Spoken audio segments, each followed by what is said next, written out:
तो मन की शक्ति देना, मन विजय करे।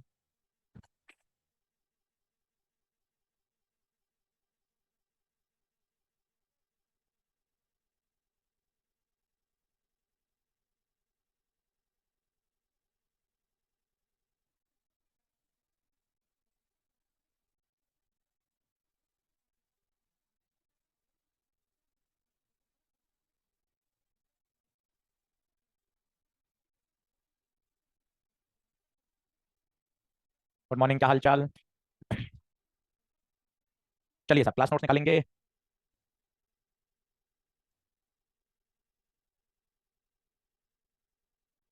गुड मॉर्निंग ऑनलाइन सभी बच्चों को। अमन, आर के चौधरी, रुद्र, नव्या। चलिए सब डीपीपी निकाल लें। डीपीपी निकाल लें। 5 6 7 8।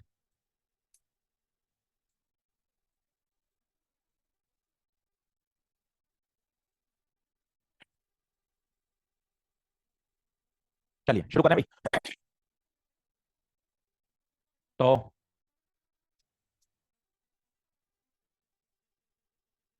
एक तो लिख लीजिएगा, साइक्लोट्रॉन सिलेबस में नहीं है, ताकि आपको ध्यान रहे। साइक्लोट्रॉन सिलेबस में नहीं है। उसके बाद आपका अर्थ मैग्नेटिज्म,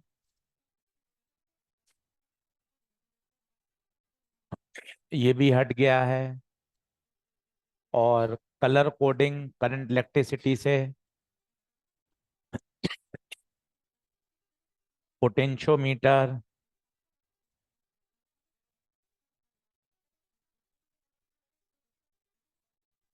हिस्टेरिस कर्व,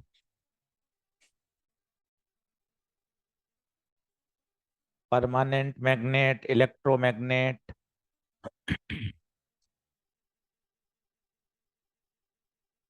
ये क्या ध्यान रहेगा तो परेशान नहीं होंगे आप, नहीं तो बार बार सवाल में परेशान होते रहोगे। जैसे ये था हिस्टेरिस कर्व, ये हिस्टेरिस कर्व है। ट्वेल्थ में पहले था, सिलेबस में भी था। अभी लास्ट 2 साल से जब रिवाइज हुआ है, तो ये cyclotron, earth magnetism, hysteresis curve. Moving coil galvanometer syllabus में है, ध्यान दीजिए, ये पढ़ेंगे आज। मूविंग कॉइल गैल्वेनोमीटर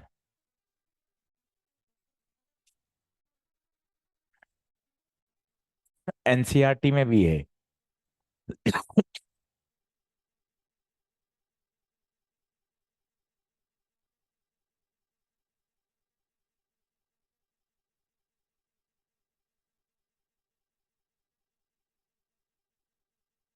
चलिए शुरू करें।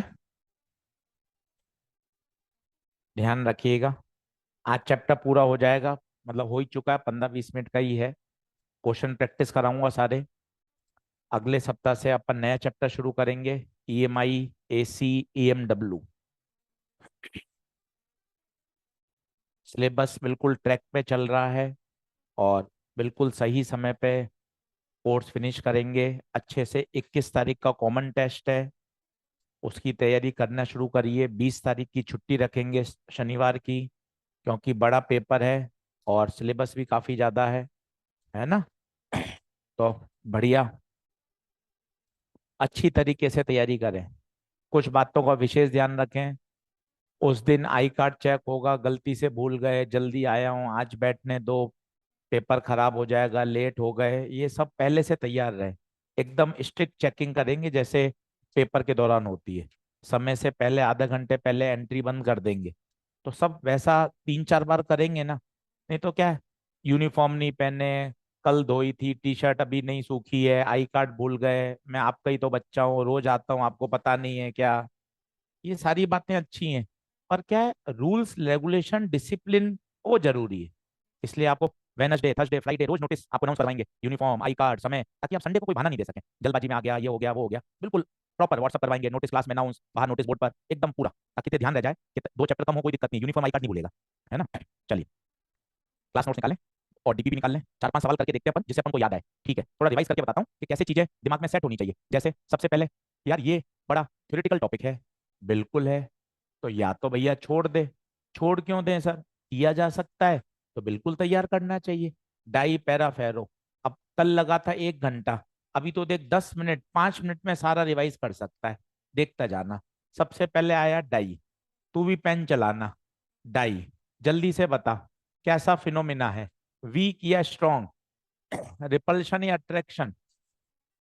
वीक रिपल्शन, पहला पॉइंट। दूसरा बता, इंडिविजुअल एटम का मैग्नेटिक मोमेंट जीरो या नॉन जीरो?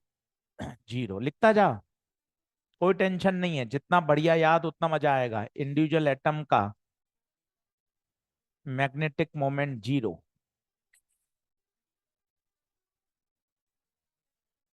ये अपने आप में एनसीईआरटी का नीट का सवाल। और बताइए, और बताइए, पेयर्ड या अनपेयर्ड? Paired electron. इसको समझाने के लिए ऑर्बिटल मोशन काम में लिया जाता है, जबकि पैरा को समझाने के लिए स्पिन मोशन काम में लेते हैं। और बताइए, डाई मैग्नेटिज्म की प्रॉपर्टी टेम्परेचर पर डिपेंड या नहीं? तो एक्सएम, टेम्परेचर की पावर जीरो, टेम्परेचर पर नहीं करता। और बताइए, म्यू आर की वैल्यू <<1 और बताइए, काई की वैल्यू नेगेटिव। ले, 3 मिनट में तो लिख कर याद। देख मत, लिख। अरे सर ये तो आता है, अरे आता तो है ही, लिखा हुआ रहेगा उतना ऐसा स्ट्रांग याद होगा तो जो खुद को मजे आएंगे। मुझे तो ऐसा तैयार कराना है कि 1 घंटे में पूरा मैग्नेटिक इफेक्ट रिवाइज हो जाए, इतना दिमाग में सेट हो कि सर एक एक पॉइंट क्लियर है सर। और एक अच्छे से याद कर लिया तो दूसरा तो तुझे मजा आ जाएगा। पूरी एक्सरसाइज 1.4 इसी पे भरी हुई है भाई, पूरी 1.4, पूरी 1.4 इसी पर है। और यह है बायो जैसा टॉपिक है, आपको भी क्लियर है, मुझे भी क्लियर है। मैं 4 बार इसलिए पढ़ा रहा हूं ताकि याद हो जाए। पैरा बता, स्ट्रॉन्ग या वीक? अच्छा, वीक डाई ऐसी प्रॉपर्टी है जो यूनिवर्सल करेक्टर है। यार ये यूनिवर्सल करेक्टर का क्या मतलब है? सभी में पाया जाता है। पैरा बता, वीक अट्रैक्शन या weak repulsion? Weak attraction. Individual atom का होगा या नहीं होगा? होगा, इंडिविजुअल एटम का मैग्नेटिक मोमेंट है। और बता, पेयर्ड या अनपेयर्ड? अनपेयर्ड। स्पिन मोशन से एक्सप्लेन करेंगे या ऑर्बिटल स्पिन?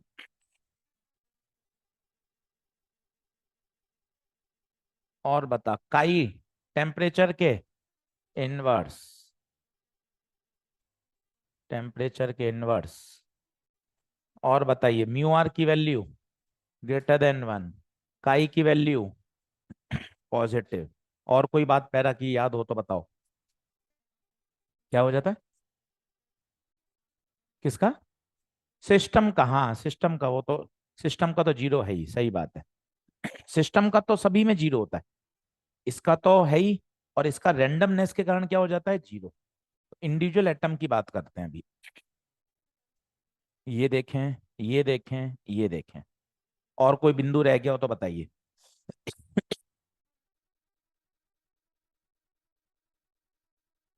हाँ बिल्कुल Rudra, electromagnet, permanent magnet, हिस्टेरिस curve, ये अब हट चुका है, किसी भी मॉड्यूल में दिए हैं तो आपको नहीं पढ़ने। ठीक है रुद्र, हिस्टेरिस, अर्थ मैग्नेटिज्म, साइक्लोट्रॉन। हाँ, ऑर्बिटल मोशन और स्पिन मोशन ये हमें ध्यान रखना है। इसका एक्सप्लेनेशन बहुत ज्यादा डिटेल में अपने सिलेबस में नहीं है, और केवल एक ही लाइन लिखी हुई है।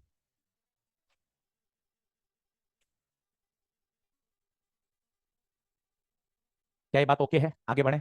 फेरो में बताइए, फेरो में क्या होगा? स्ट्रॉन्ग। क्यों स्ट्रॉन्ग? क्यों? क्योंकि इसके अंदर क्या बने होते हैं? डोमेन्स, एक्सचेंज कपलिंग होती है। डोमेन से बताइए, अट्रैक्शन कैसा? स्ट्रॉन्ग। इंडिविजुअल के पास है या नहीं है? है स्ट्रॉन्ग अट्रैक्शन। और बताइए काई इनवर्सली प्रोपोर्शनल तो T minus T C, mu R की वैल्यू वेरी लार्ज, एक्सएम की वैल्यू वेरी लार्ज पॉजिटिव। और एक बढ़िया प्रॉपर्टी बताइए, above Curie temperature, above Curie temperature ferromagnetic substance क्या बन जाएंगे, पैरामैग्नेटिक।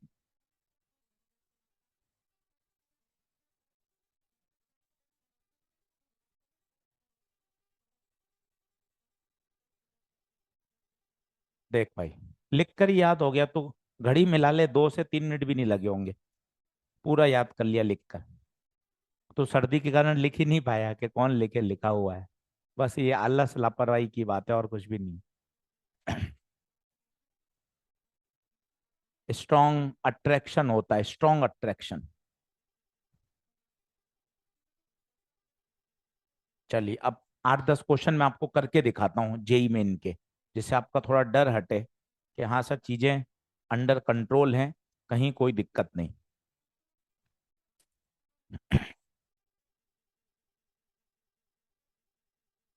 देखें, डीपीपी नंबर 7, 6 सवाल हैं, 6 के 6 थ्योरेटिकल। आप देखो, बायो है, चाहे नीट में आए चाहे जेई मेन में आए, ये है ही थ्योरेटिकल टॉपिक। 6 के 6 सवाल करिए, डीपीपी नंबर 7, डीपीपी नंबर 7, 6 प्रश्न, 6 के 6 थ्योरेटिकल। देखिए,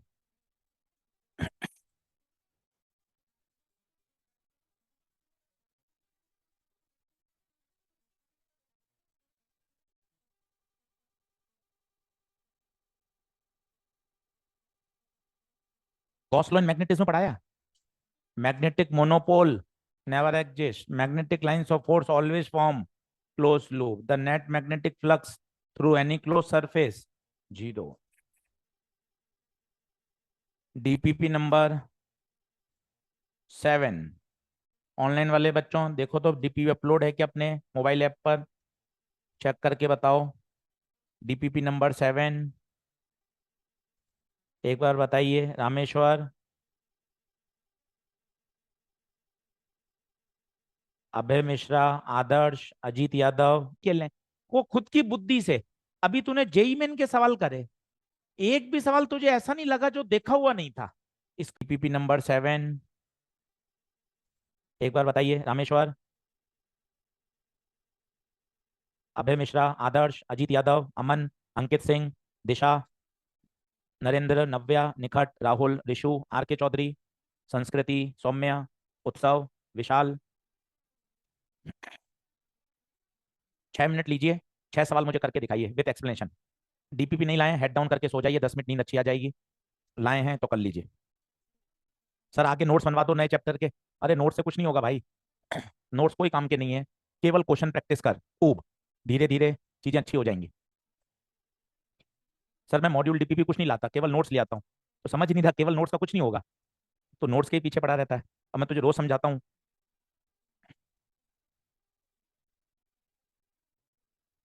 हाँ करेक्शन होगा, देख लेंगे।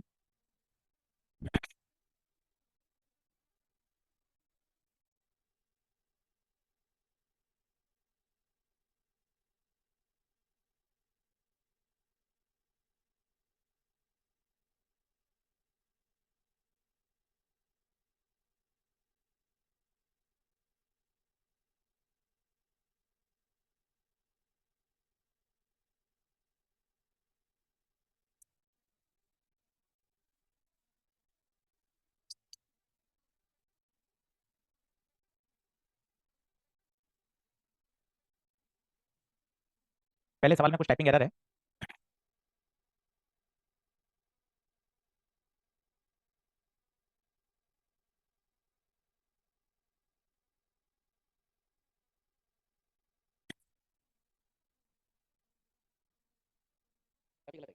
ओके।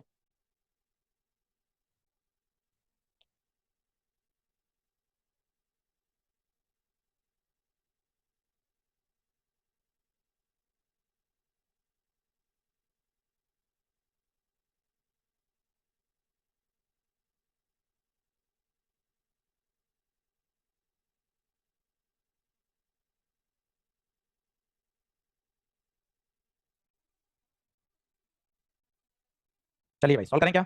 आ जाओ। सबसे पहले देख, तीसरा तीसरा सवाल, the ferromagnetic property depends on temperature, at high temperature ferromagnet becomes paramagnet. बहुत सही।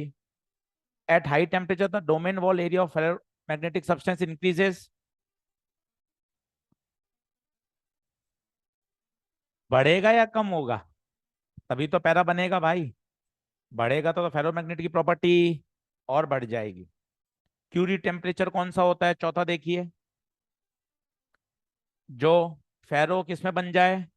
पैरा में। पांचवा देखिए, diamagnetic property depends on temperature. गलत है। Induce magnetic dipole moment in diamagnetic sample is always opposite. याद बताइए, अपोजिट होता है या सेम होता है? अपोजिट होता है, याद करें। कैसे? भूल गए? पांचवे में याद करिए। ये आपने एक्सटर्नल फील्ड लगाई, तो बताइए इंड्यूस कैसा होता था? अपोजिट या सेम डायरेक्शन में? अपोजिट, तभी तो उसका क्या करता था वो? रिपल्शन। ये लिखा हुआ है। तो स्टेटमेंट वन तो हो गया फॉल्स, टू ट्रू होगा। सही बात है, या दोनों फॉल्स हैं? पांचवे में क्या दे रखा है? पांचवे का तो करेक्शन है फिर तो। पांचवे में करेक्शन है भैया। हाँ। थर्ड भी गलत दे रखा है। अरे यार, चलो आंसर की सही करानी पड़ेगी फिर इसकी। ठीक है, आंसर की में करेक्शन होगा भैया। कोई एक गलत हो जाता है ना, फिर सारे आगे से आगे गलत हो जाते हैं। चलो, इसका सही कर लीजिए। पांचवे का, diamagnetic property depends on temperature, statement one false. Dipole moment is always opposite to the magnetising field, सही। नीचे आप ऑप्शन मत देखो, वहीं लिख दो, स्टेटमेंट वन गलत, स्टेटमेंट टू सही, बस वहीं लिख दो ताकि टेंशन ही ना आए। बोलो क्या बात सही है? इसी में क्या होता है, एक सुपर कंडक्टर होता है, डाई मैग्नेटिज्म का ही पार्ट है। जैसे डाई मैग्नेटिज्म में होता क्या था, याद करो।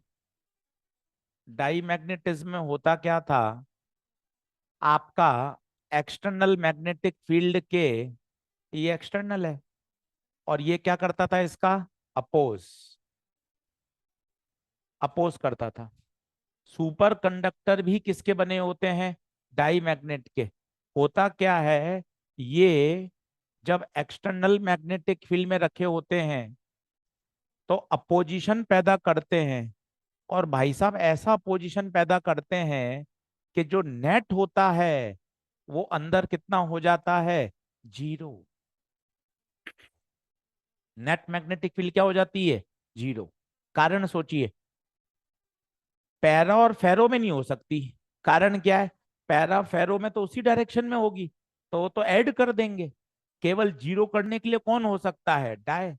और कुछ ऐसे मटेरियल हैं जिनके अंदर इतना स्ट्रांग बिहेवियर है कि भाई साहब वो एक्सटर्नल को ही क्या कर देते हैं, पूरा का पूरा कैंसिल।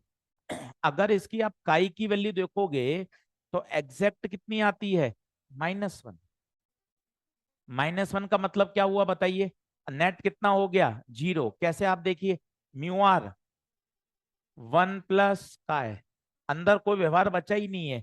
नेट मैग्नेटिक लाइंस अंदर कितनी है? जीरो। तो काई की वैल्यू एग्जैक्ट क्या आएगी? -1।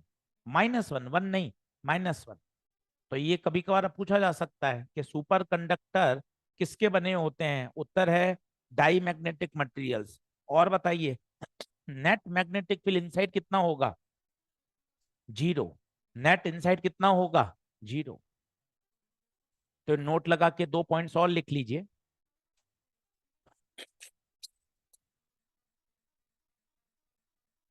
बताइए,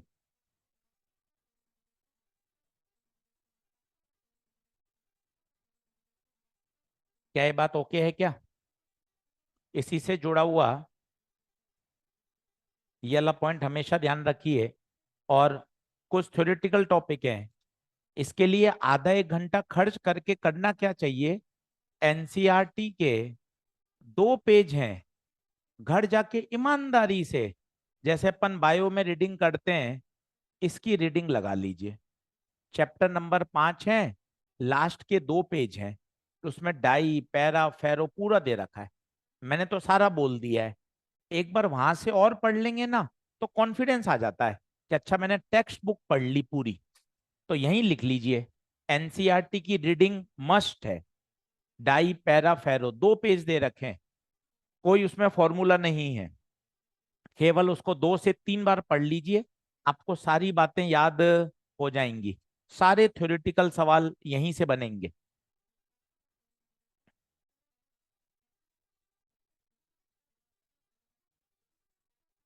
बोलिए, क्या ये बात ओके है? तो चलिए पहले चैप्टर खत्म करते हैं, फिर इसके सारे करेक्शन लिखवा दूंगा। जो जो इसके करेक्शन है नीचे लिखिए। Moving coil galvanometer. हाँ बिल्कुल, अभी करेक्शंस भी बताता हूँ और एक्सप्लेनेशन भी दे दूंगा। ठीक है, लिखें। थर्ड, सेकंड, सेकंड, 4, 5, अभी सारे उसके करेक्शन लिखवा देता हूँ। लिखें, हेडिंग डालिए, मूविंग कॉइल गैल्वेनोमीटर।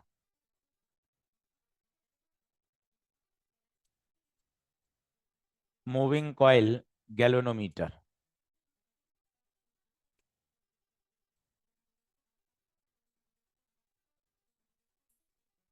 पहले इसका डायग्राम बना लीजिए, अच्छे से समझ लीजिएगा, आसान है।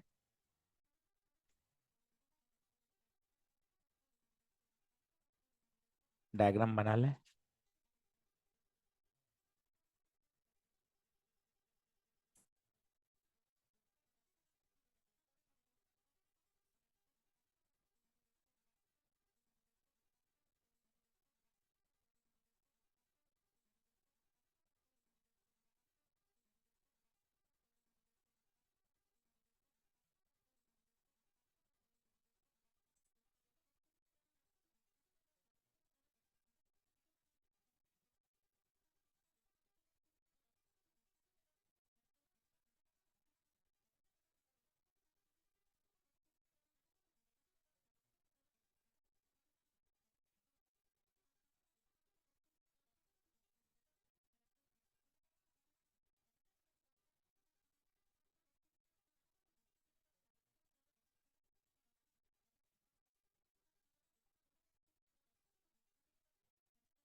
छोटा सा टॉपिक है, ध्यान से अच्छे से इसको तैयार करिए।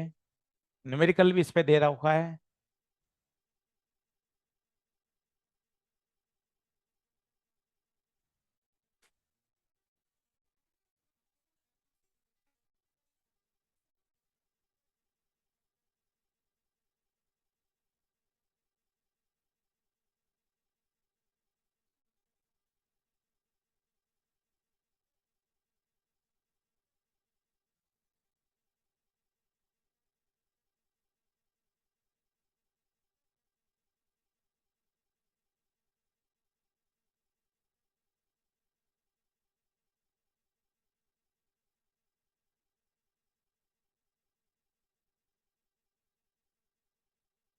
देखें, अच्छा गैलोमीटर पता है आपने कहाँ पढ़ा था?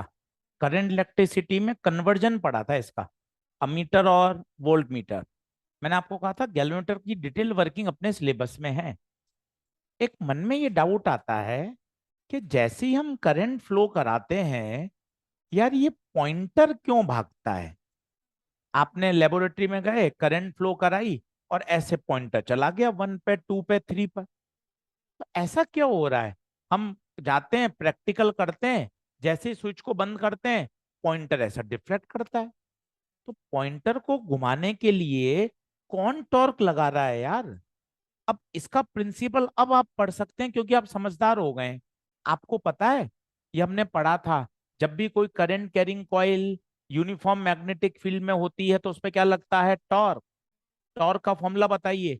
M B sine theta. M की जगह डाल देंगे निया, एम की जगह NIA, निया। तो टॉर्क का फॉर्मूला हो गया बिना साइन थीटा, या एम बी साइन थीटा। आप देखें, स्पेशल मैग्नेट काम में लिए जाते हैं, ये नॉर्मल मैग्नेट नहीं है।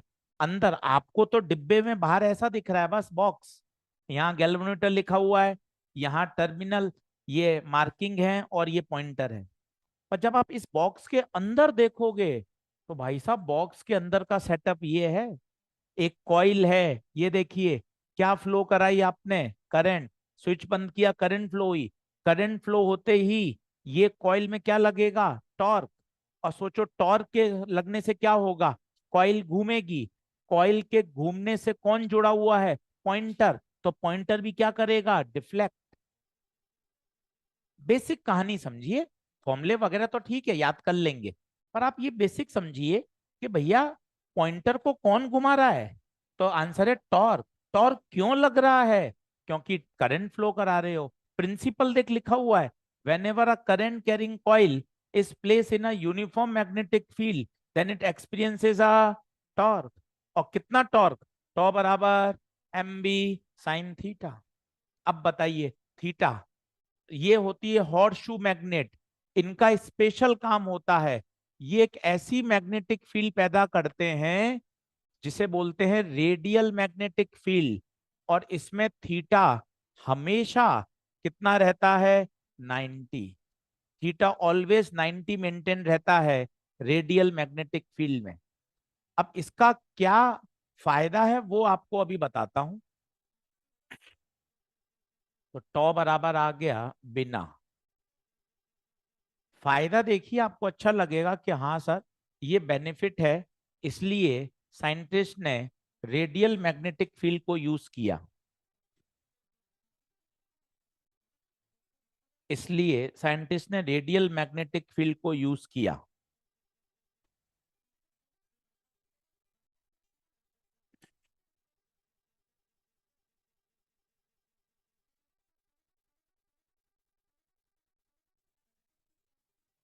अब ध्यान से देखना, मजा आएगा। आपने सभी ने bike, Pulsar, Activa, scooter, car सबने चला रखा है, देख रखा है। भाई जैसे ही आप ना गाड़ी दौड़ाते हैं, रेस देते हैं, एक्सिलरेट करते हैं, पॉइंटर ऐसे भागता है। आपको पता है जैसे जैसे मैं इसके कान मरोड़ूंगा, जैसे जैसे मैं भगाऊंगा, पॉइंटर भी भागेगा। इसका मतलब जो पॉइंटर है वो आपको फॉलो कर रहा है या स्पीड को, स्पीड को, स्पीड बढ़ती जाएगी, पॉइंटर आगे जाता जाएगा। आप दिमाग लगाइए कितनी जबरदस्त फंक्शनिंग है। आपने कम करंट फ्लो कराई, 2 एम्पियर, तो 2 तक ही गया। किसी ने 6 एम्पियर करंट फ्लो कराई, तो पॉइंटर को कहां तक जाना है, 6 तक। इसका मतलब ज्यादा करंट फ्लो करने पर टॉर्क भी ज्यादा लगना चाहिए। ये देखिए कितना जबरदस्त है, टॉर्क इज प्रोपोर्शनल टू, बाकी कुछ चीज चेंज ही नहीं होगी, एरिया। रोज रोज आप कॉइल का एरिया नहीं बदलोगे, नंबर ऑफ टन्स आप रोज नहीं बदलोगे, अंदर जाके मैग्नेट आप नहीं बदलोगे, सिर्फ आप क्या बदलोगे, आई। और थीटा बदल रहा होता है, इसलिए उन्होंने थीटा की बीमारी को हटा दिया कि थीटा हमेशा कितना मेंटेन रहे, 90। आप समझदारी देखिए, उन्होंने डिपेंडेंसी किस पे ला दी, सिर्फ आई पर। आई ज्यादा, टॉर्क ज्यादा, आई कम, टॉर्क कम। केवल लीनियर डिपेंडेंसी लाके रख दी, किस पर, आई पर। अब बताइए, पॉइंटर घूम गया, नीचे कौन लगाई हुई है, स्प्रिंग। भाई साहब स्प्रिंग, आप सभी को पता है, रीस्टोरिंग फोर्स पैदा करती है। पर सर यहाँ फोर्स नहीं, क्या लगेगा, टॉर्क। सर स्प्रिंग का फॉर्मूला मुझे याद नहीं है, एसएचएम मेरे हो तो गया पर याद नहीं है, याद दिला देता हूं, एफ बराबर के एक्स, ये तो फोर्स है। टॉर्क याद करें, ये फोर्स की जगह टॉर्क, कांस्टेंट की जगह कांस्टेंट। यहां एक्स होता है डिस्प्लेसमेंट, यहां डिफ्लेक्शन, माना डिफ्लेक्शन कितना है, थीटा या फाई। ये क्या है, रीस्टोरिंग फोर्स, इसको बोलिए रीस्टोरिंग टॉर्क। ये है घुमाने वाला, डिफ्लेक्टिंग। जैसे सर कोई एक इमेजिनेशन बताइए, स्प्रिंग को आप खींच रहे हैं, तो आप कौन है, एक्सटर्नल फोर्स जो स्प्रिंग को क्या कर रहे हैं, खींच रहे हैं। और स्प्रिंग अंदर क्या लगा रही है, रीस्टोरिंग, कांस्टेंट। यहां एक्स होता है डिस्प्लेसमेंट, यहां डिफ्लेक्शन, माना डिफ्लेक्शन कितना है, थीटा या फाई। ये क्या है? रीस्टोरिंग फोर्स, इसको बोलिए रीस्टोरिंग टॉर्क। ये है घुमाने वाला, डिफ्लेक्टिंग। जैसे सर कोई एक इमेजिनेशन बताइए, स्प्रिंग को आप खींच रहे हैं, तो आप कौन है? एक्सटर्नल फोर्स जो स्प्रिंग को क्या कर रहे हैं? खींच रहे हैं। और स्प्रिंग अंदर क्या लगा रही है? रीस्टोरिंग। सेम वही फिनोमिना है। ये वाला टॉर्क तो उसको क्या कर रहा है? डिफ्लेक्ट। और ये इसको क्या कर रहा है? रीस्टोर। इक्विलिब्रियम अवस्था में क्या होगा? इक्विलिब्रियम में क्या होगा? दोनों बैलेंस हो जाएंगे। तो बताइए एट इक्विलिब्रियम। कोई डेरिवेशन नहीं पूछ रहा, जितना अपन डिटेल में कर रहे हैं आपको सीधा आंसर याद होना चाहिए। पर सीधा आंसर लिखते हैं तो क्या मजा नहीं आता, इसलिए 2 मिनट लगे, आपने पूरा का पूरा लॉजिक के साथ समझ लिया ना। अपन को वहां कोई डायग्राम बनाना है, आपको भी पता है बोर्ड की परीक्षा है नहीं, ऑब्जेक्टिव एग्जाम है। पर एक फंक्शनिंग समझ में आनी चाहिए। आपके पास टूटा फूटा एक एक्सप्लेनेशन आया कि अच्छा करंट फ्लो कराएंगे, करंट के फ्लो कराने से टॉर्क पैदा होगा, वो टॉर्क क्या करेगा?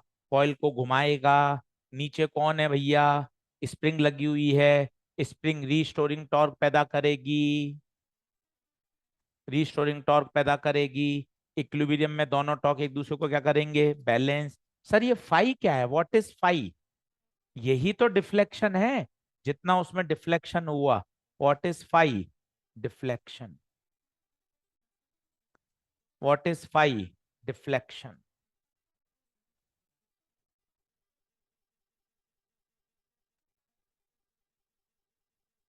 देखिए सी क्या है? C is a constant. ये स्प्रिंग की प्रॉपर्टी है और इसका नाम कहलाता है टोरोजनल कांस्टेंट। वैल्यू क्वेश्चन में दे रखी होती है, कोई इसका फॉर्मूला नहीं है। टोरोजनल कांस्टेंट। तो एक तो फाई सीधा याद होना चाहिए, बिना बटे सी। 2 से 3 दिन एनसीईआरटी को दीजिए, चैप्टर बहुत तसल्ली से कराया है। 2 से 3 दिन आधा आधा घंटा एनसीईआरटी को दीजिए। डाई पैरा फेरो की एक बार थ्योरी पढ़ लीजिए, दोनों चैप्टर की समरी पढ़ें, क्वेश्चन सॉल्व कर लें। 3 दिन लें आधा आधा घंटा, ताकि एनसीईआरटी की लैंग्वेज के साथ थोड़ा सा कंफर्टेबल होइए। पेपर में तो वही आएगी स्टैंडर्ड लैंग्वेज। तो जब आप इतने नोट्स इतने अच्छे से बना लिए, हमने 2 लेक्चर ज्यादा खर्च कर लिए इस पर। क्यों? हमने इलेक्ट्रिक डाइपोल भी यहाँ पढ़ लिया, ताकि वहां पे हमारे इलेक्ट्रो में 2 लेक्चर कम हो जाएं। तो जब इतना हमने तसल्ली से पढ़ा, अभी भी कोई भागा दौड़ी नहीं कर रहे हैं, तो इसको तसल्ली से पूरा करके रख लें, ताकि यार एकदम बढ़िया इसके शॉर्ट नोट तैयार हैं सर, एनसीईआरटी तैयार है सर, 21 तारीख के पेपर में पूरा 6-7 सवाल आएंगे मैग्नेट के, तो अपने सही होने चाहिए। अब 2 तरह की सेंसिटिविटी होती है। सेंसिटिविटी 2 तरह की होती है। एक होती है करंट सेंसिटिविटी, और एक होती है वोल्टेज सेंसिटिविटी। इसका कोई सिंबल नहीं है, तो शॉर्ट फॉर्म में इसको बोल देते हैं सी एस, और इसको बोल देते हैं वी एस। परिभाषा क्या होती है इसकी? परिभाषा होती है डिफ्लेक्शन पर यूनिट करंट। इसकी डेफिनेशन होती है डिफ्लेक्शन पर यूनिट वोल्टेज।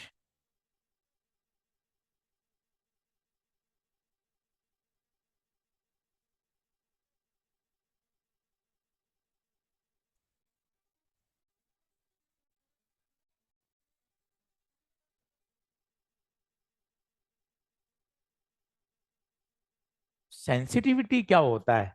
हम रोजमर्रा की लाइफ में भी काम में लेते हैं, तो सेंसिटिव बहुत ज्यादा है। इस सेंसिटिविटी होती क्या है? बिल्कुल सही शब्द बोलते हैं। जैसे आप, आपके सगे भाई बहन, 2 भाई बहन हैं, पिताजी ने दोनों को डांटा। आपने देखा हो आपकी सगी बहन तो तुरंत टप टप आंसू, रुआंसी हो गई, रोने लग गई। आपको कोई फर्क ही नहीं पड़ा, आपने तो बस, इनका रोज का काम है। आप देखो दोनों सगे भाई बहन हैं, पिताजी ने दोनों को डांटा है उसी इंटेंसिटी से, बहन रुआंसी हो गई है, बहन रोने लग गई। आपको कोई फर्क नहीं पड़ा, आपने बस हल्का सा कान पे ऐसे हाथ फेर दिया। गई पापा की बात, कोई दिक्कत, रोज का काम है इनका। तो दोनों भाई बहन है, एक ही गलती पे दोनों को डांट पड़ी है, पर बहन सेंसिटिव है तो बहन ने तुरंत क्या कर दिया, respond. This is called sensitivity. हम कहेंगे सिस्टर क्या है, ज्यादा सेंसिटिव है, ये सेंसिटिविटी कहलाती है।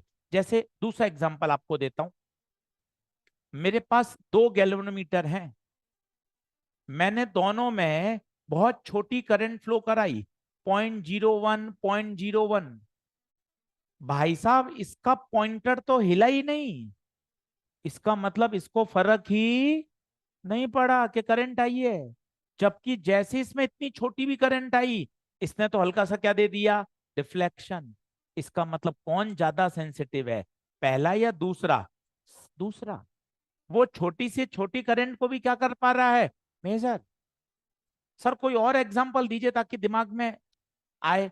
जैसे हम किराना स्टोर जाते हैं, प्रोविजन स्टोर जाते हैं, वहां से सामान लेते हैं, आटा ले लिया, मैदा, शक्कर, सूजी या कोई भी सामान, आधा किलो, 1 किलो, 5 किलो, 2 किलो, 100 ग्राम, 500 ग्राम, वहां पे वेइंग मशीन लगी रहती है, तराजू लगा हुआ है।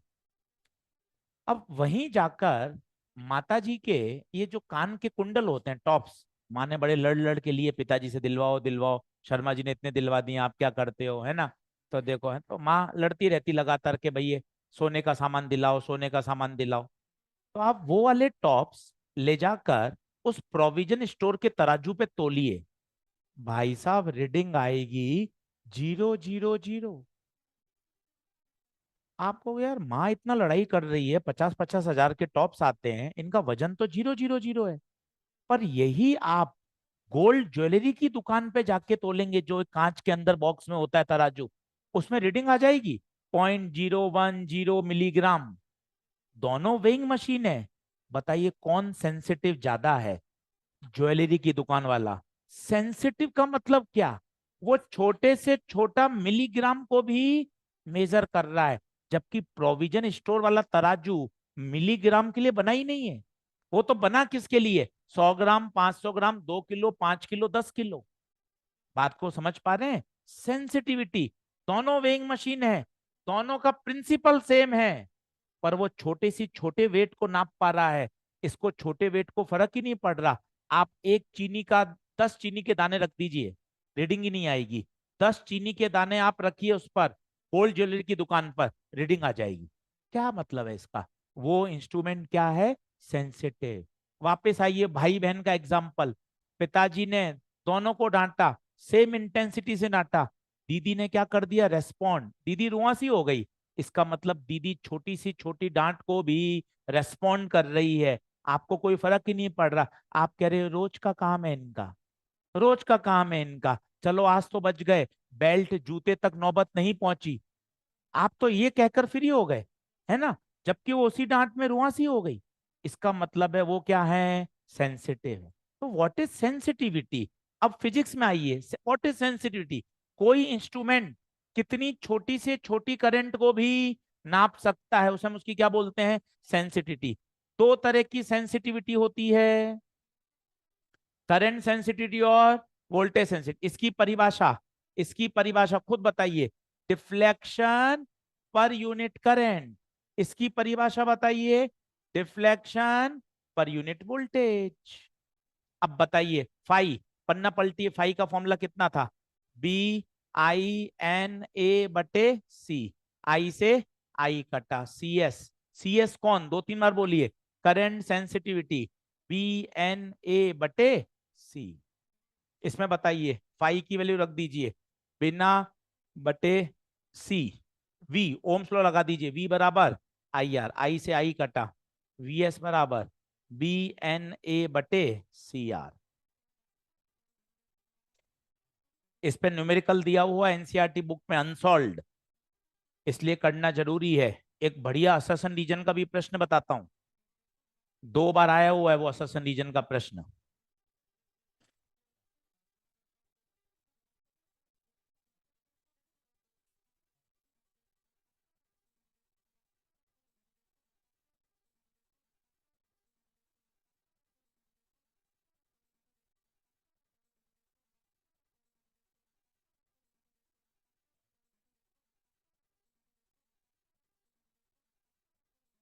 और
इस BNA/C को क्या लिख सकते हैं, सोच के देखिए।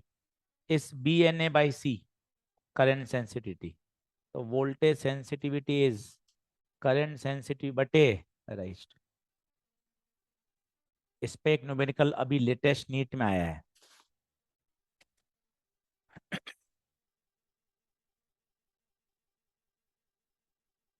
अब एक जो मैं आपको कह रहा हूं, जो पैराग्राफ एनसीईआरटी में आप देखना आज घर जाकर, ये पैरा पूरा एनसीईआरटी में है। और वहीं से 2 बार न्यूमेरिकल बना जेई मेन में अससन रीजन का। उन्होंने कहा नंबर ऑफ टर्न्स को डबल कर रहे हैं, तो बताइए सीएस पर क्या इफेक्ट पड़ेगा, वीएस पे क्या इफेक्ट पड़ेगा। 2 बार जेई मेन में अससन रीजन आया हुआ है।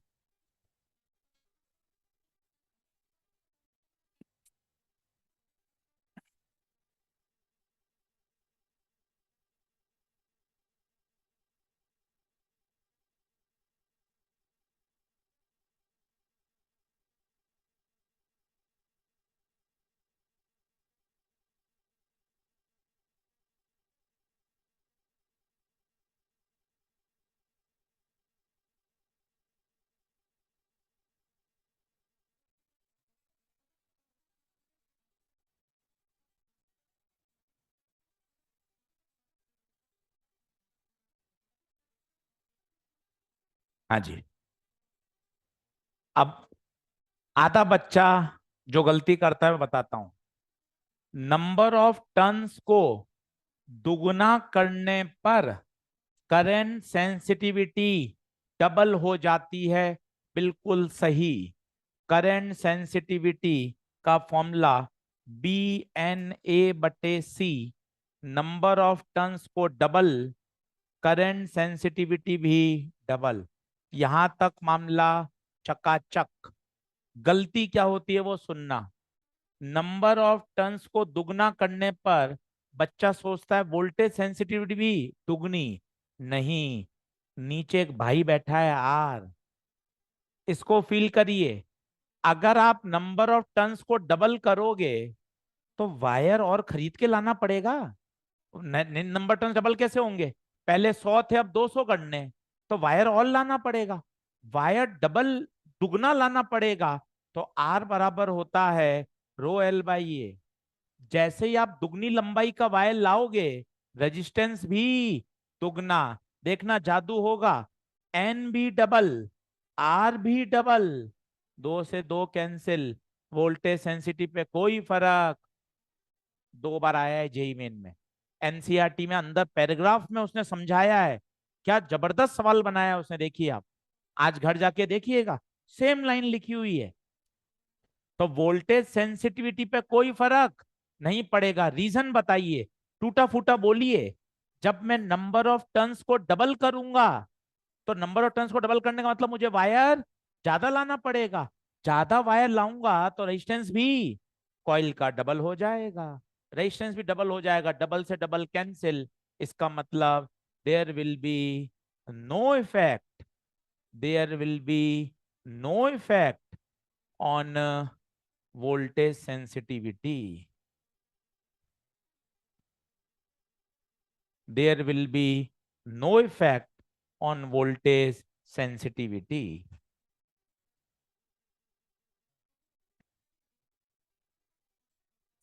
अच्छे से देखिए, स्टार लगा के रखिए। न्यूमेरिकल एनसीईआरटी में, थ्योरी भी एनसीईआरटी में दे रखी है, इग्नोर नहीं करना है। रोज कह रहे हैं आपको। बिल्कुल ऋषु सही कह रहे हैं, current sensitive becomes double and voltage sensitive remains unchange.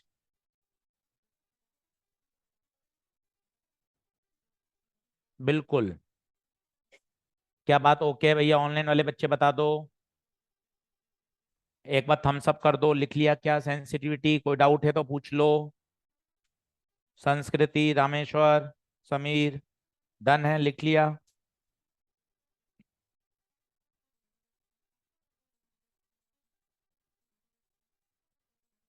अब पहला लेक्चर खोल लो। दो चैप्टर हैं ये, एनसीईआरटी का चैप्टर 4 और 5। पहला लेक्चर खोल लो जहां हेडिंग है बायो सवर्ट्स लॉ। 2 मिनट लो, देख लो भैया ये कितने दिन में तैयार करना है। 2 दिन, 3 दिन, इसको डिस्ट्रीब्यूट कर लो। पहला लेक्चर खोल लो, बायो सवर्ट लॉ। पहला लेक्चर, डे 1। पहला लेक्चर, बायो सवर्ट लॉ।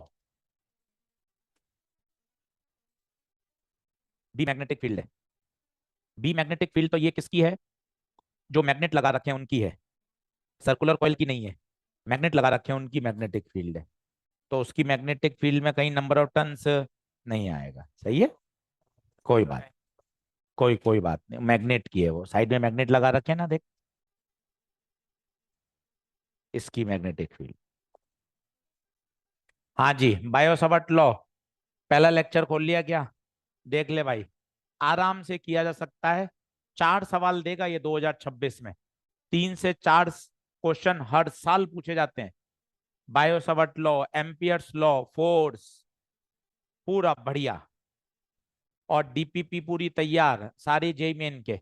अब 10 क्वेश्चन करके दिखाता हूं आपको 2025 के लेटेस्ट, ताकि आपको पता चले ऐसा कुछ भी कठिन नहीं आता। 10 क्वेश्चन जेई मेन 2025 के, जो मॉड्यूल में और कहीं नहीं है, पुराने लेटेस्ट क्वेश्चन 2025 के। 10 क्वेश्चन बैक टू बैक करके दिखा रहा हूं। आप सारे के सारे कर लेंगे। आपको लगेगा अरे यार ऐसा कुछ भी नहीं आता, परेशान होने वाला। बस सही तरीके से चीजें याद होनी चाहिए। आइए एक टेस्ट लेते हैं, रिव्यू करते हैं। 10 क्वेश्चन करके देखते हैं। डीपीपी नंबर 8 निकालिए। सारे प्रश्न जेई मेन 2025 के हैं, देखो आप, सारे प्रश्न वही हैं।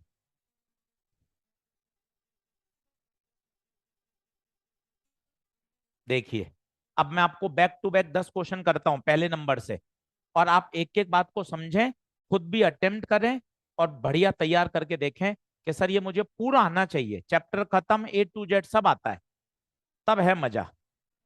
चलिए डीपीपी नंबर 8 पे आ जाएं, कॉपी में ही करें, मेन नोट्स में।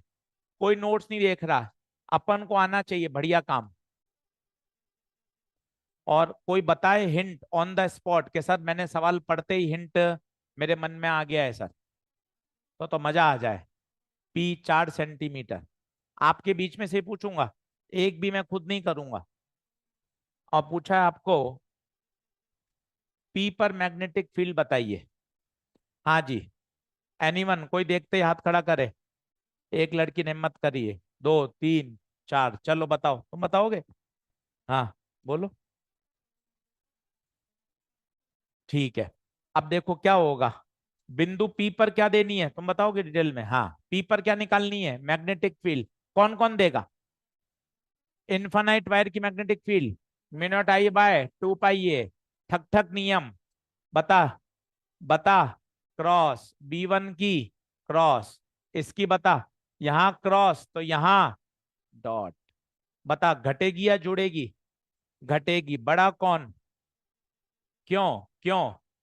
क्योंकि उसके पास है, जितना पास होगा उतनी मैग्नेटिक फील्ड ज्यादा। तो B1 बताओ, μ0I/2 पाई, दूरी बताओ, 6 और 4 10। B2 बताओ, μ0I/2 पाई, दूरी 4। बड़ा कौन? B2। क्यों B2 बड़ा है? यहाँ 4 से भाग जा रहा है, तो B2 बड़ा है। B2 बड़ा है। तो बी नेट क्या आएगा, B2 माइनस B1। पूरा पूरा सॉल्व करें, हवा में नहीं, ये हो जाएगा, ये लगा देंगे, ये आ जाएगा ना। आंसर पूरा मैच होता है तब तसल्ली मिलती है। कॉन्सेप्ट बहुत आते हैं, हमें नेतागिरी नहीं करनी है, ज्ञान नहीं देना है, हमें सॉल्व करके दिखाना है। सॉल्व करने से क्या गलतियां पता चलती हैं। कोई बताएगा घटाया क्यों, अपोजिट है इसलिए। B2 बड़ा है तो mu naught 4, 2 pi 4, mu naught 5, 2 pi 10। Common खींच ले, बोल common, mu naught common, 2 pi common, 10 की power -2 common, mu naught common आ गया, 2 पाई आ गया, ये आ गया, यहाँ बचा 4/4, यहाँ बचा 5/10। म्यू नॉट 4 पाई × 10⁻⁷ 2 पाई -2, 4/4 1, 5/10, 1/2। तो 4 पाई × 10⁻⁷, 1/2, ये 2 पाई, 2 और 2 4 पाई -2। भाई -5 आ रहा है बस, अकेला -5 आ रहा है। क्या कह रहा है वो खुद क्या कह रहा है, the magnetic field is x × 10⁵। हमारा ये आ रहा है, क्वेश्चन में क्या है, x × 10⁻⁵, हमारा आ रहा है 10⁻⁻5। तो ये कट गया, x की वैल्यू 1 आएगी भैया, देख ले पीछे 1 है क्या।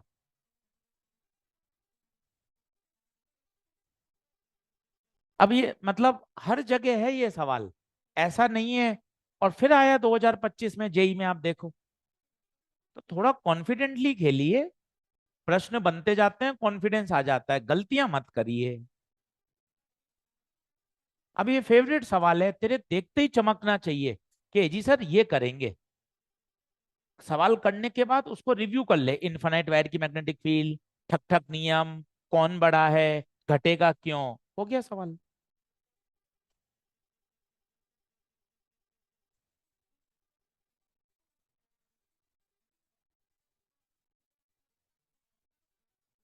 चल क्वेश्चन नंबर 2, असर्शन रीजन, ये बहुत बढ़िया लगते हैं। असर्शन रीजन वाले सवाल इसलिए अच्छे लगते हैं, तभी हो पाएंगे जब आपको पूरी फिजिक्स आ रही है। क्वेश्चन नंबर 2,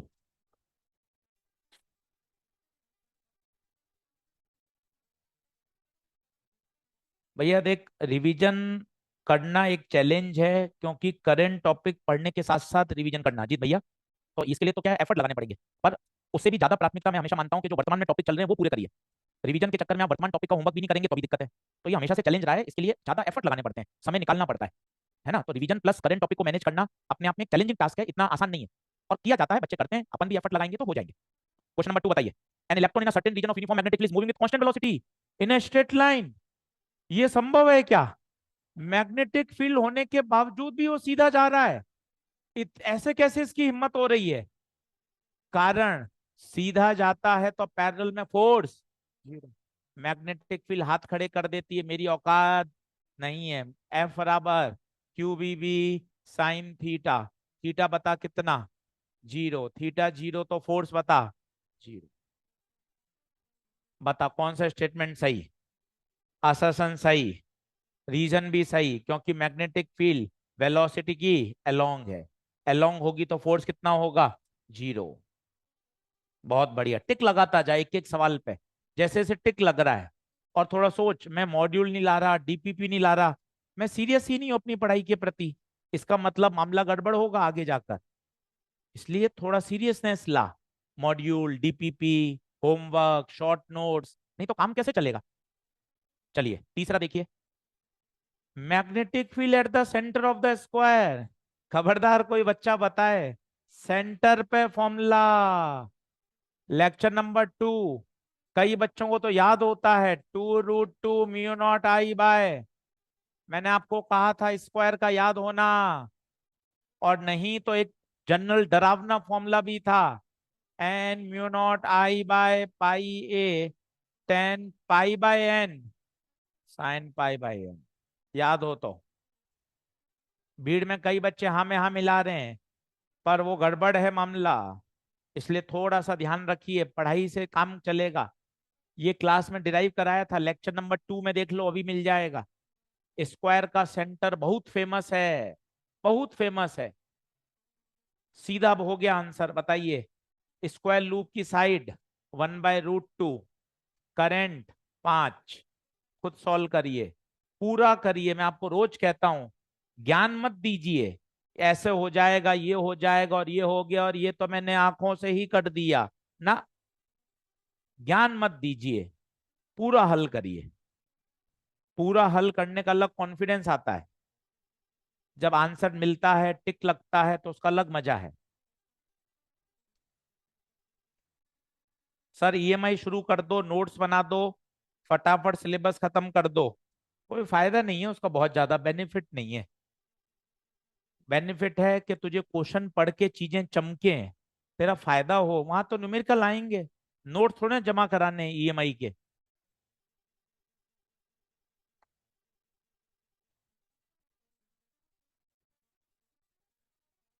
चल भाई, आया किसी का आंसर?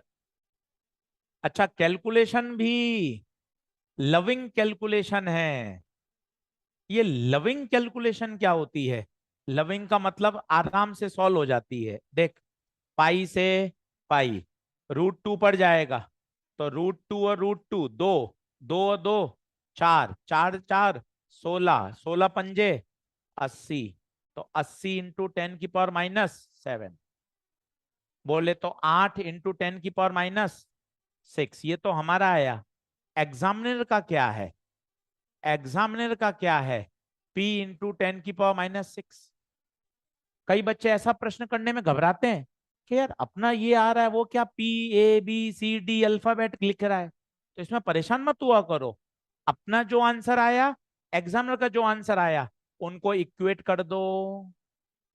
तो बताओ P की वैल्यू 8। तीसरा हो गया। चौथा बता। अच्छा, वायर में क्रॉस सेक्शन।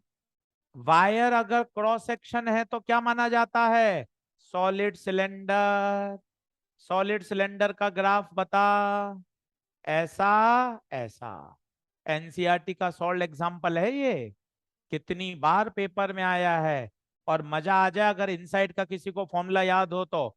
μ0I छोटा r।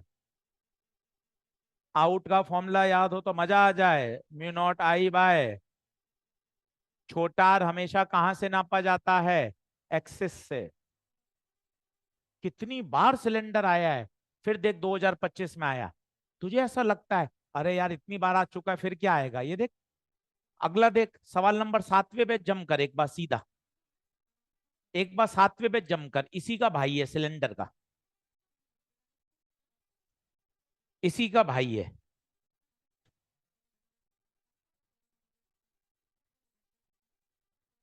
इसी का भाई है।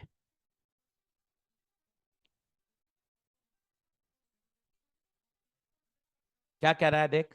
Consider a long straight wire of circular cross section carrying a current I. जब भी वायर में रेडियस हो, जब भी वायर में रेडियस हो, solid cylinder, current is uniformly distributed. वो कह रहा है ऐसी दूरियां बताओ जहां मैग्नेटिक फील्ड हाफ हो जाए मैक्सिमम पॉसिबल के।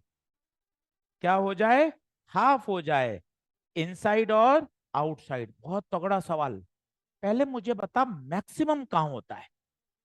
मैक्सिमम सरफेस पे। सरफेस का फॉर्मूला पता है तुझे? μ0I/2πr। लैंग्वेज बड़ी टफ है, तू हाँ हाँ मत मिलाना।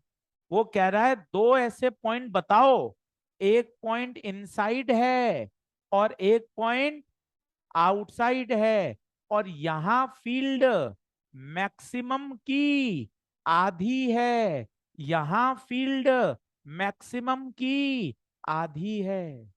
तुझे ग्राफ में भी दिख रहा होगा, हाँ यार ये मैक्सिमम है। आधी ये रहा।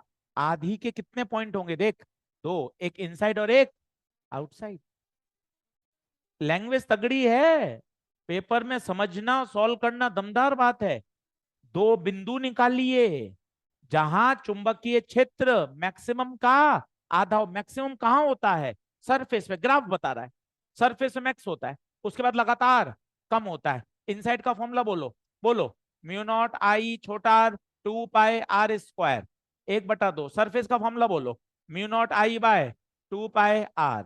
Mu naught I 2 pi r। r/r बराबर 1/2, r बराबर r/2। इनसाइड वाला पॉइंट कहाँ आया? r/2 पर। इसने r को ए बोला है, कोई टेंशन नहीं। आउट का फॉर्मूला बोलो, mu naught I by 2 pi छोटा आर। सरफेस का फॉर्मूला बोलो, mu naught I by 2 pi बड़ा R. Mu naught I 2 pi R बराबर 2r। तो बताओ पॉइंट कहाँ कहाँ है? r/2 पर और एक। क्या बढ़िया सवाल बन गया यार।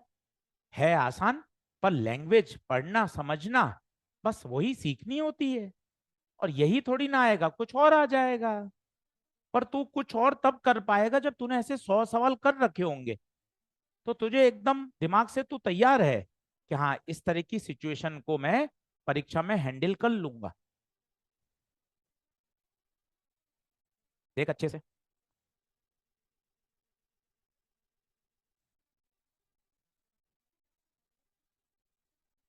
अब देख, नमा सवाल देख। अब दिखने में पता नहीं कितना ऊटपटांग लिखा हुआ है, पता नहीं क्या लिखा हुआ है। अब मैंने तुझे रोज रिलेशन याद करा है, रोज। बता, म्यू आर बराबर 1 प्लस काय। पर भाई ने ऐसा नहीं दिया है।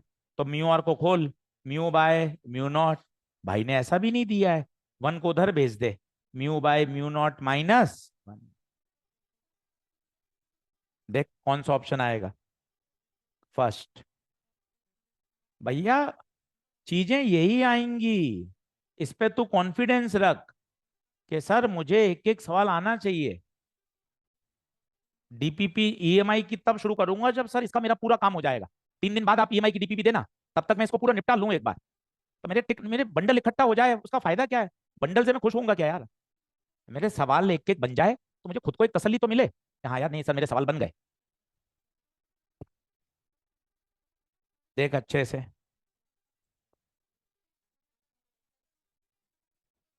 एक इस साल बढ़िया क्वेश्चन आया था, नीट 2025 का। देखो, वो नया सवाल था। मॉड्यूल में देखो, एक्सरसाइज 4 में दे रखा है। एक्सरसाइज 4 में, मैग्नेटिक इफेक्ट वाली में। अब वो बिल्कुल लेटेस्ट सवाल था। काफी बच्चे उसमें स्ट्रगल करे, 4-5 क्वेश्चन ही थे पूरे पेपर में। Page number 58, 58, page number 58, question number 33।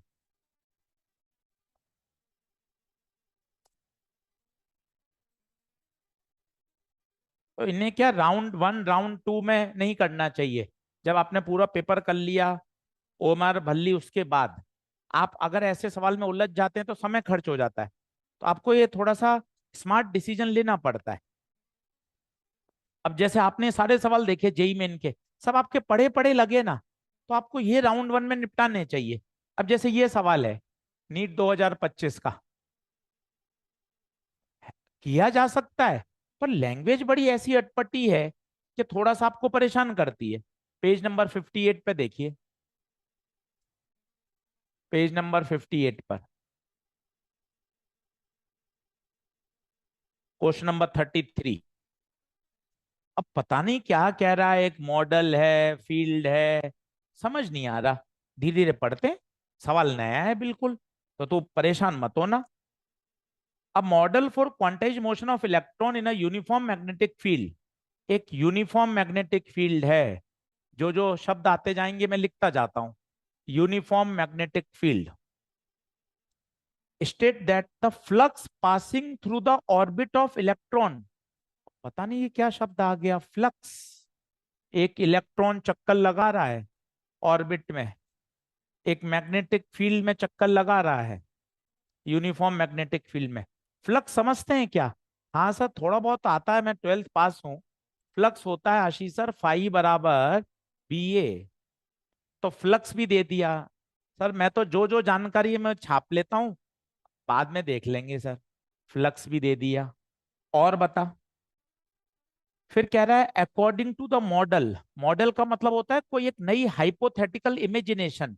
रटे रटाए फॉर्मूले आपके काम नहीं करेंगे। Magnetic moment of the electron बताइए। अब मैग्नेटिक मोमेंट ऑफ इलेक्ट्रॉन, हाँ सर ये तो अपने नोट्स में है। मैग्नेटिक मोमेंट होता है हाफ क्यू वी आर। मैंने सोचा यही ऑप्शन में मिल जाए, ये ऑप्शन में मिला नहीं। फिर मैं थक हार गया, मैं अब क्या करूं। अब मैंने तुक्के मारने शुरू करे। क्या तुक्का मारा? चक्कर लगा रहा है, चक्कर लगा रहा है फील्ड में। रेडियस आर बराबर M V by Q B. और सोचा flux, flux B into A, area, orbit का एरिया पाई आर स्क्वायर। जो मेरे पास तामझाम थे मैंने सारे मार दिए। फ्लक्स लगा दिया, चक्कर लगा रहा है, रेडियस लगा दी, फील्ड लगा दी। अब मैंने इनका तामझाम निकालना पड़ा। यार मुझे इसको सॉल्व करना है, तो बता किसको हटाऊं। ऑप्शन में वी नहीं है, ऑप्शन में आर नहीं है। मैंने कहा यार यहां दिमाग लगाओ, यहां से चीजें हटाओ, पहले वी लाओ। बता वी बता कितना। आर क्यू वी बटे एम। हटा यार, वी का कचरा हटा। ये राउंड थ्री में करने लायक क्वेश्चन है। हाफ क्यू वी का कचरा हटाया, बोल। आर क्यू बी बटे एम इंटू आर। कुछ दिखा नहीं, कुछ दिखा नहीं। मुझे तो एन चाहिए लोएस्ट ऑर्बिट के लिए। तो मैं सोचा ये बी का भी कचरा हटाऊं क्या। बी का कचरा हटा। बता बी का कचरा बता कितना होगा। बोलो N H upon E pi R square. B का कचरा हटा, बी का कचरा हटा। हाफ, मेरा साथ देना, क्यू आर, क्यू एम, ये वाला आर और आर आर स्क्वायर कर दूं। बी का कचरा बोल N H upon E pi R square. देखता जा, देखता जा। आर स्क्वायर से बहुत बढ़िया कर रहे हो, और बोलो, और बोलो। बस, और कुछ नहीं कट रहा। चलो ठीक है, नहीं कट रहा तो अपन क्या करें। अच्छा, और अच्छा क्यू की जगह ई लिख सकते हैं ना। क्यों, क्यू तो इलेक्ट्रॉन ही तो चक्कर लगा रहा है, तो ये भी काट दूं। अब बता क्या बचा। एन लोएस्ट ऑर्बिट में पूछा है, लोएस्ट के लिए एन कितना लिख दूं। N one. तो बता कितना आएगा। E H upon two pi M. देख कोई आंसर है क्या। अच्छा ऐसा कुछ नहीं है कि जो आपको नहीं पता। मैं तो आप तीन बातों में हाँ कर लेना, फिर तो खेलना है। पहला बताना, ये पता है क्या M B by Q B. देख ले, हाँ ना मिला। क्या radius M B by Q B पता है। ठीक है, दूसरा बता। फ्लक्स का फॉर्मूला ईएमआई में आता है वैसे याद होगा, फाई बराबर बी ए। और मैग्नेटिक मोमेंट ऑफ इलेक्ट्रॉन, अगर हाफ क्यूबियर भी नहीं पता तो भी कर सकता है, निया, निया। एन वन करंट होती है E V by two pi R. Area होता है pi R square, pi R से पाई आर कटा, E V R by to.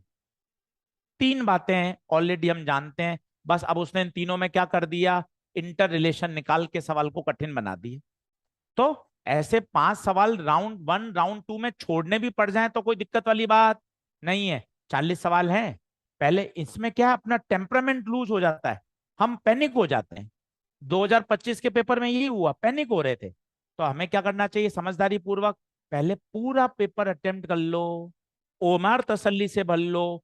उसके बाद जो समय बच रहा है 12 मिनट, 15 मिनट, 18 मिनट, उसमें ऐसे सवाल जो टिक आपने छोड़ दिए उनको रीअटेम्प्ट कर सकते हैं। पहले राउंड में सलाह नहीं दी जाती कि इन सवालों को खेलना चाहिए। अच्छा सर पता कैसे चलता है किसमें खेलें किसमें नहीं खेलें। वो खुद की बुद्धि से। अभी तूने जेई मेन के सवाल करे, एक भी सवाल तुझे ऐसा नहीं लगा जो देखा हुआ नहीं था, इसका मतलब तुझे पता है कि हाँ मैं करूंगा तो काम हो जाएगा। ये प्रैक्टिस से आती है, ये इनहेरेंट आता है। सवाल पढ़ते आपको आइडिया लग जाता है। जैसे मैं आपको बताता हूँ जेई मेन का, आप देखिए सवाल नंबर छठा। अब डायग्राम देखते आपको इंट्यूशन आ रहे हैं, अरे यार ऐसे तो सैकड़ों सवाल कर रखे हैं, मतलब इसको घुस सकते हैं, ये सॉल्व हो जाएगा। ये ऐसे आता है प्रैक्टिस कर करके। अब इसमें मॉडल आ रहा है, फ्लक्स आ रहा है, क्वांटाइजेशन आ रहा है, लोअर ऑर्बिट आ रहा है, एनर्जी स्टेट आ रही है, आप थोड़ा सा उलझ रहे हो। रुक जा भाई, पहले बाकी 40 सवाल भी तो देख ले, बाद में इसको देख लेंगे। अब जैसे सिलेंडर का सवाल था, अब ये तूने किए, ये देख अभी अपन इतने सवाल करके आए। सिलेंडर, हाँ यार सर पढ़ते ही पता चल गया। सर स्क्वायर का सेंटर, सर पता ही चल गया। सर ये देखिए वायर, वायर वाला सवाल, दो वायर हैं, हाँ सर करा हुआ है। तो करते करते आपको आइडिया लग जाता है, ये मेरी लैंग्वेज पड़ी हुई है, मैं इसको हैंडल कर लूंगा। तो इसलिए कहते हैं कि खूब प्रैक्टिस किया करो, प्रैक्टिस करने से चीजें कंट्रोल रहती हैं। तेज बोलिए। फ्लक्स जीरो बताया था, वो फ्लक्स तो जीरो बताया था मैग्नेटिक लाइंस का। ये मैग्नेटिक लाइंस क्लोज लूप बनाती हैं, यहाँ फ्लक्स जीरो है। ये मैग्नेटिक लाइंस, ये मैग्नेटिक फील्ड यूनिफॉर्म है पूरे कमरे में, इसमें से फ्लक्स पास हो रहा है वो है। इसमें से तो फ्लक्स पास होगा ना, फ्लक्स का मतलब होता है नंबर ऑफ लाइंस का पास होना। सही बात।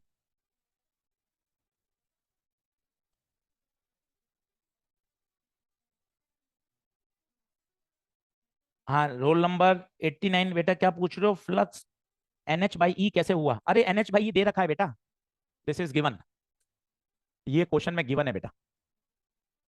रोल नंबर 89 बेटा, देखो बात समझ में आई क्या? ऑनलाइन वाले बच्चे बता बेटा, रोल नंबर 89 एक बार बताओ। आप जो पूछ रहे हो ना फ्लक्स बराबर NH बाई ई, ये क्वेश्चन में दे रखा है।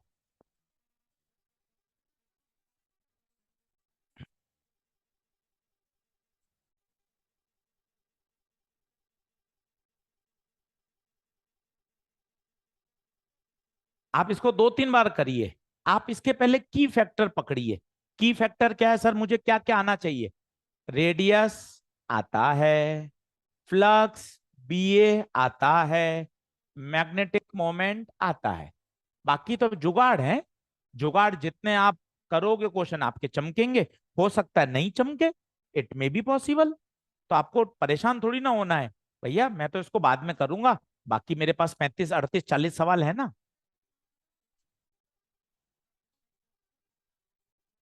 ये आपने क्या लिखा, वी का कचरा हटाओ, ये ना तुझे सरल बनाने की इच्छा रखी ताकि तुझे पता चले, अच्छा वी का कचरा हटाओ, मैग्नेटिक फील्ड का कचरा हटाओ, कचरा हटाओ मतलब उसको वहां से क्या करो, रिप्लेस करो, रिप्लेस करो। इसलिए ऐसे शब्द काम में लिए, ताकि तुझे थोड़ा सा उसमें मजा आ जाए। बताइए।